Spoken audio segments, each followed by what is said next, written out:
What if I revealed that paradise isn't always as it appears? Picture awakening in a realm that sparkles with the allure of serenity and splendor, only to discover you're beholding the grandest deception ever woven, a utopia rooted deep within the heart of the underworld's darkness. Why did the ancient Greeks describe the Elysian Fields as a divine haven nestled in the abyss? Can true tranquility exist in a domain governed by everlasting shadows? Or was it merely a divine trick, a cosmic riddle crafted by the gods to perplex even the most enlightened souls?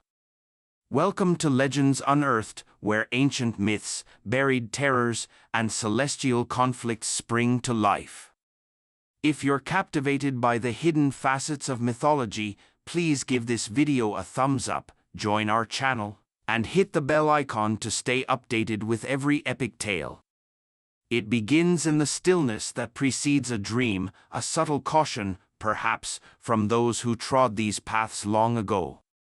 The ancients whispered of what lay in store for the virtuous and the bold after their final breath. Yet few imagined that the gateway to paradise would not rise among the peaks of Olympus but reside in the shadowed depths of Hades' realm, where the line between blessing and damnation flickers like moonlight on a tranquil lake. Ovid tells us that for those with pure hearts and honorable deeds, Elysium was the prize. Yet this haven was not bathed in light but cradled in the gloom of the underworld. Numerous philosophers, poets, and seekers of truth, barred from the radiant heights of Olympus by Zeus for their forbidden knowledge and uneasy pacts with otherworldly forces, were spared from oblivion. Instead, a far more paradoxical fate awaited them. Shut out from the gods' gleaming halls, these souls were granted a unique refuge, Elysium, a sanctuary sculpted by outcasts, dreamers, and those who ventured to the farthest, most dangerous frontiers of wisdom. They gifted humanity the secrets of mathematics, the mysteries of the cosmos, and the tongue of the stars. For this, Olympus sealed its gates, as Lucian notes in Dialogues of the Dead. Names echoed through the ages, Horace, Ovid, Pythagoras, Hector, became the builders of their own eternity. Over eons, these scholars, visionaries, and poets crafted a retreat of endless orchards, perpetual twilight, and silent reflection.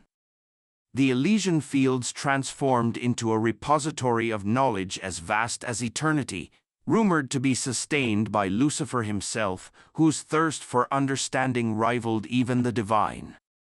In these serene glades, those hungry for insight, whether Abel, Noah, Moses, Abraham, David, or the thinkers Plato and Socrates, roamed freely, exchanging stories and revelations never destined for mortal ears. Their sole guardian, it was said, was a lone angel, Dogma, who stood watch from the heights, holding back the eternal night and protecting these exiles from the ceaseless cosmic war beyond the horizon. Isn't it peculiar? The truest sanctuary in the underworld, forged by those exiled for their boundless curiosity. Some mystics believed Elysium was the sole bastion against the supernatural cataclysm ever looming on the edge of existence. Here, at least, weary wanderers found solace, their minds free to explore, their spirits at rest, if only for a fleeting moment. At the core of these fields rises Orpheus's citadel, a stronghold of 7 marble ramparts and 7 portals, mirroring the bold visions of Greek lore. Here, poets, heroes, and sages convene, their discussions resounding through corridors adorned with Virgil's verses and Socrates' wisdom. Camilla, Cornelia, Zeno, Heraclitus, they dwell in stone and shadow, eternally seeking answers to queries even the gods cannot resolve. Yet, if you roamed these verdant bluffs, you might believe you'd stumbled into the very Eden promised by ancient tales. Only the distant, disorienting glimpses of the infernal chasm, visible from the cliffs, betray the truth. This is no ordinary paradise but an oasis of calm encircled by a sea of turmoil. Tiamat, the seven-headed crimson serpent, stalks the depths below, a fearsome reminder that the perils of the underworld are never far away. Once hailed by medieval clerics as the beast of the apocalypse, Tiamat was, in fact, a primeval Babylonian goddess, a force older and more furious than the Greek pantheon could imagine. Her kingdom lies hidden in bone-filled caverns guarded by serpents and treasures that have never seen sunlight. The walls of Elysium are not as impenetrable as they seem, and the line between paradise and perdition is drawn with trembling hands. To walk here is to balance forever between ecstasy and dread, to taste a peace that is forever threatened by the memory of exile. The Elysian plain, where souls dwell in the utmost joy, exists only through the sacrifice of hope. For here, the wise are rewarded not with the company of gods, but with the solace of their own kind, writes Pindar in Olympian Odes. And if you think the story ends here, think again. The journey through hell's paradise has only just begun. The next mystery waits, a shadow behind the shining gates of Elysium, ready to swallow even the bravest souls whole.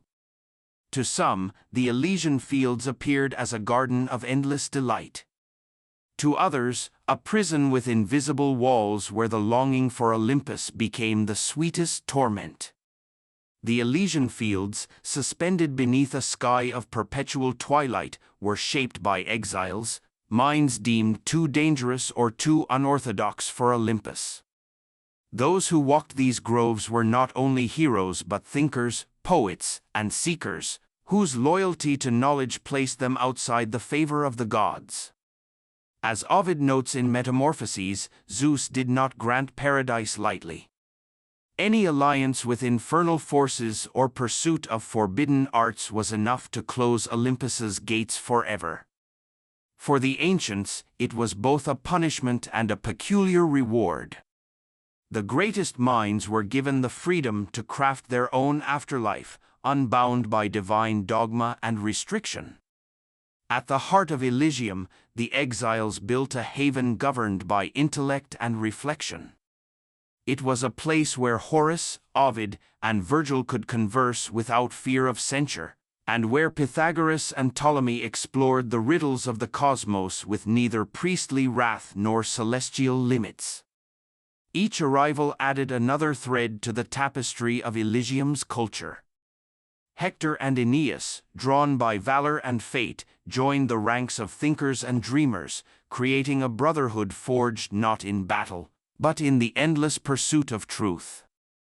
The silence of the fields was filled with debate, laughter, and the restless energy of unquenched curiosity. Those who dwelled in Elysium, writes Lucian in Dialogues of the Dead, found in each other the audience and adversary they needed to perfect their wisdom. These eternal woods offered more than peace. They offered endless opportunity for discovery. The groves, veiled in a serene darkness, became a sanctuary for contemplation and the pursuit of secrets hidden from the world of the living. In their shadowy paths, sages like Plato and Socrates debated with those who had shaped law and myth, while scientists and poets collaborated on works that only eternity could permit. Elysium's legendary library, some said, contained volumes gifted by Lucifer, a collector of forbidden knowledge. Here, books lined endless shelves filled with mysteries unfit for mortal eyes and guarded by an unwavering angel known simply as Dogma. The castle of Orpheus rose above the groves, its 7 marble walls and 7 great gates embodying the ideals and artistry of classical Greece. Its corridors echoed with the footsteps of history's greatest minds. Within its rooms, Camilla, Cornelia, Tarquin, and Lucretia gathered, joining in nightly discussions where philosophy and poetry bled together. Heraclitus and Anaxagoras explored riddles of existence while Zeno searched for paradoxes at the limits of logic. Virgil, the silent chronicler, observed and recorded, ensuring that even the most fleeting insight would not be lost to the sands of time. For in Elysium, says Pindar in Olympian Odes, the soul drinks wisdom as a man drinks from the river Lethe, but forgets not the agony that led him here. Elysium's sanctuary was preserved by its own peculiar order. The angel Dogma hovered over the fields, vigilant and incorruptible, casting gentle light to repel the encroaching darkness of the abyss. War raged beyond the edges of this haven, a cosmic conflict that never ceased. But within Elysium, an uneasy peace endured.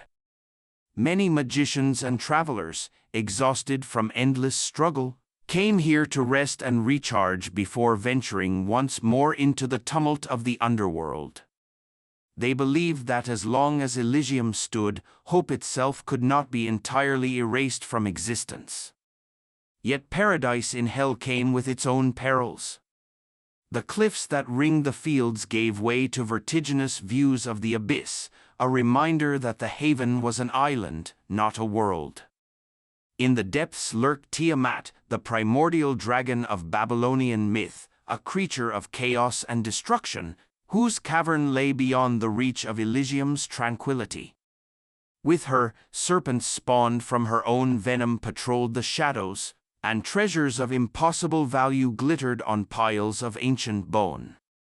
The guardianship of these riches fell to monsters and demons who cared nothing for knowledge or peace, but relished only in the preservation of chaos. Tiamat herself had become legend among the exiles. Once the embodiment of earth and sky, she was driven to fury by betrayal and loss. Her ancient power now chained in the depths. Marduk, the Babylonian hero, had once challenged her in a battle so fierce it tore the heavens asunder, a contest remembered in every trembling leaf of Elysium's trees. According to the Enuma Elish, he split her body as one splits a fish for drying. Half he set up and made a canopy for the heavens. Half he spread to form the earth beneath. Her defeat, though catastrophic, did not end her tale. Instead, her spirit was consigned to the lowest reaches of hell, where her endless rage fueled new terrors. Despite the dangers lurking beyond, Elysium remained untouched by the violence of the abyss.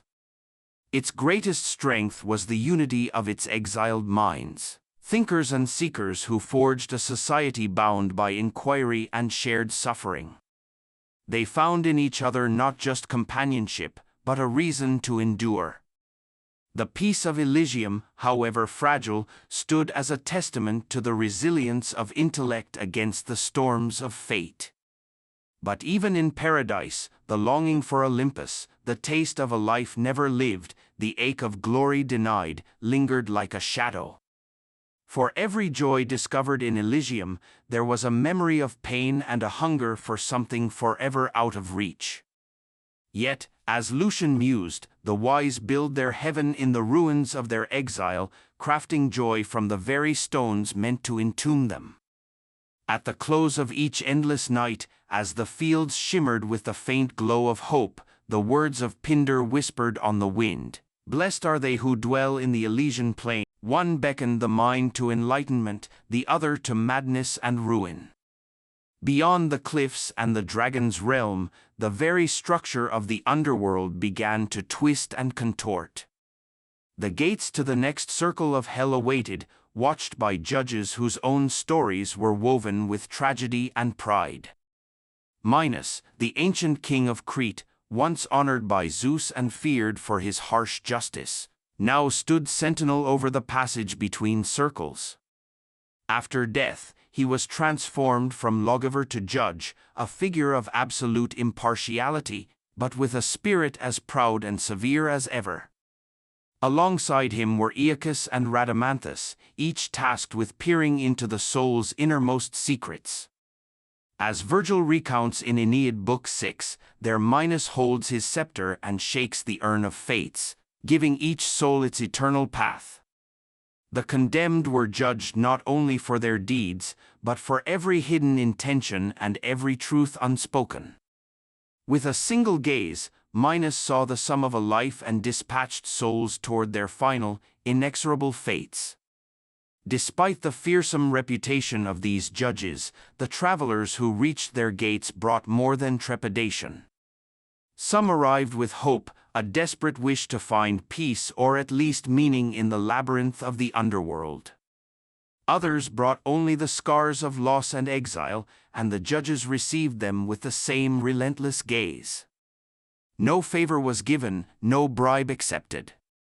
Minos's justice was a cold mirror, reflecting every flaw and virtue.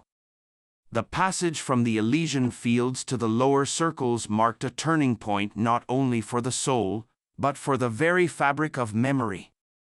The boundaries blurred between paradise and punishment, between wisdom and regret, as each condemned spirit was escorted toward their destined torment. For the few travelers who survived the trials of judgment, the memory of Elysium lingered like a phantom. The peace of the fields, the wisdom of the exiles, and the horrors lurking just beyond the light became part of their very being.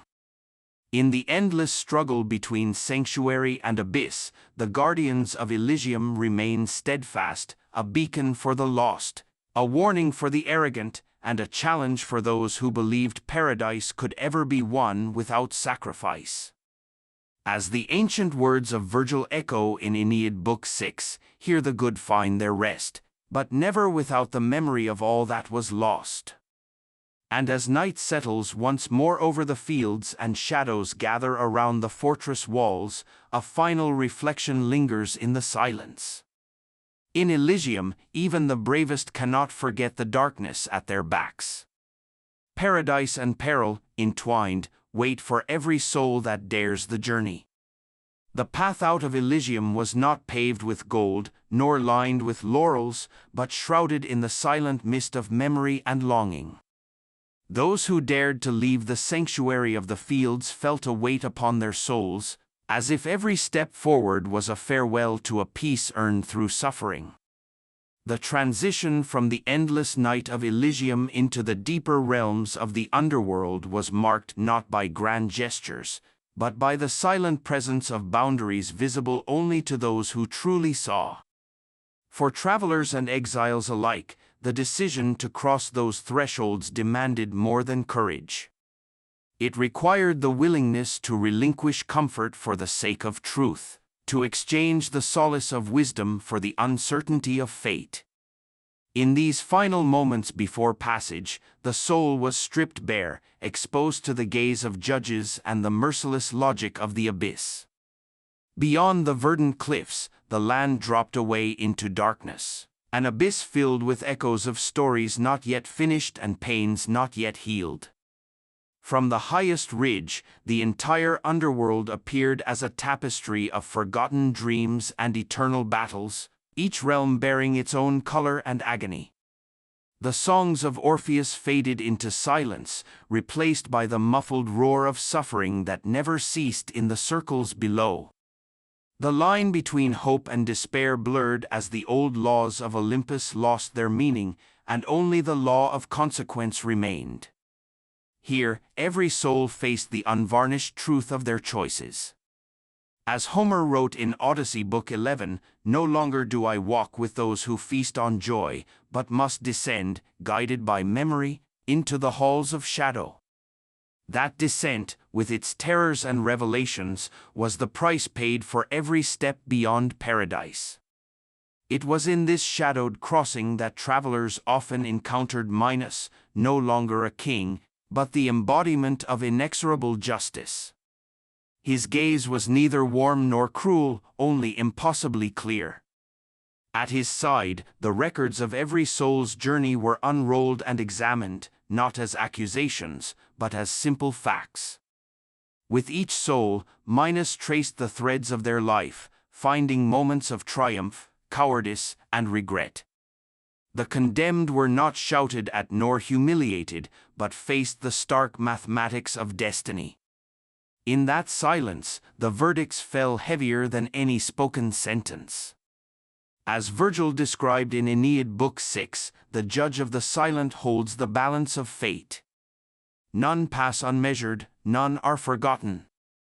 What followed was not resistance, but the slow acceptance that every journey, even through paradise, must end in reckoning. Yet the most haunting aspect of the passage from Elysium was not the verdict, but the memory of what was left behind. The library, the debates, the peace of those endless meadows. These were the treasures that lingered in the mind long after the gates had closed. For the soul, it was a wound that did not bleed, an ache for what could never be regained. Those who crossed into the next circle found themselves longing not for Olympus or earthly glory, but for the fragile, improbable peace of the fields they had abandoned. Some whispered that this longing was the true punishment of the wise, the eternal knowledge of what had been possible, lost forever by the necessity of moving on. In the words of Pindar, blessed are they who, tasting wisdom, must turn again to sorrow, for their knowledge is both their crown and their curse. Olympian Odes. As the gates to the lower circle swung open, the full terror of the abyss revealed itself. Demons shaped like dragons, children of Tiamat, prowled the boundaries, their scales glittering with the gold of ancient empires. The landscape was not only hostile but treacherous, a place where each shadow concealed a story of betrayal or vengeance. Here, the laws of the fields held no sway, and only the oldest powers of the underworld reigned. The souls that crossed into this realm did so as strangers, stripped of every protection Elysium had offered. The knowledge once celebrated now became a double-edged sword, attracting both awe and suspicion from the denizens of the abyss. The further one traveled, the less certain any truth became. And yet, even here, the longing for meaning persisted, stubborn as hope. The descent into the next realm was not merely a physical journey, but a transformation of spirit. The soul, once lifted by the harmony of Elysium, now faced the music of chaos and the judgment of memory. The wisdom that had been the pride of philosophers and sages became a burden, one that could not be put down, even in the presence of monsters. For some, this meant ruin. For others, a grim sort of resilience. The memory of paradise became both shield and torment, a flame that would not be extinguished no matter how deep the darkness. As Ovid mournfully observed in Metamorphoses Book 14, to know the light and yet be banished to shadow, this is the fate of those who have seen too much and dared too greatly. And so the journey continued, one step further from sanctuary, one step closer to whatever awaited in the depths. Even in the uttermost reaches of hell, the story of Elysium was never truly forgotten. It was passed from soul to soul, a legend and a warning, echoing through the halls of judges and the dens of dragons. Those who survived the passage carried its memory as a secret blessing and a silent curse. The fields that had once seemed so removed from the world's agony were now understood as part of its eternal cycle: knowledge, exile, longing, and the inescapable call of fate. No paradise was ever permanent, no wisdom ever free from pain. As the final words of the ancient poets lingered in the darkness, they served not only as a farewell, but as an invitation to remember. In that place where shadow meets the memory of the sun, the wise will walk alone, bearing all that they have learned and all that they have lost.